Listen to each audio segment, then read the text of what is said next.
L'espion qui venait du froid, un célèbre roman de John le Carré, à Bruxelles et en Europe, ce n'est pas de la fiction. La Russie dispose d'énormément d'antennes sur les bâtiments de ses ambassades, mais c'est à Bruxelles qu'il y en a le plus.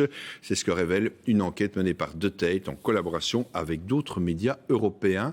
Priscilla Deron et Alice Debatty. L'ambassade russe à Bruxelles, une forteresse au secret bien protégé, mais dès qu'on prend les airs, elles apparaissent. 17 antennes paraboliques, 4 ont été installées sur le toit du bâtiment principal de l'ambassade, 13 sur cet immeuble à appartements construit sur le site. Selon une enquête menée par le journal De Tate en collaboration avec d'autres médias européens, c'est la plus grande concentration d'antennes sur une ambassade russe dans toute l'Europe. Un record qui pose question. 17 antennes paraboliques, c'est trop pour juste capter la télévision russe ou pour avoir une communication sécurisée.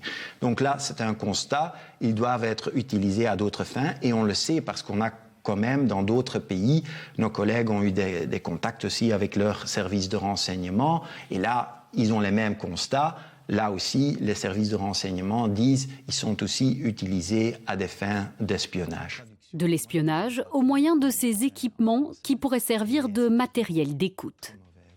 Il y a vraiment des antennes qui peuvent capter des communications très loin. Il y en a qui peuvent capter, par exemple, des communications avec des téléphones satellites. Mais il y en a d'autres qui peuvent capter une communication maritime, militaire. Sergueï Girnov est un ancien agent du KGB. Pour lui, si on trouve autant d'antennes sur ces toits bruxellois, ce n'est clairement pas un hasard. Bruxelles est la première capitale européenne qui intéresse les Russes. Parce que vous avez d'abord la Commission européenne qui est basée à Bruxelles. Vous avez après les filiales du Parlement européen quand il vient à Bruxelles en session. Vous avez après l'OTAN qui est basée à Bruxelles.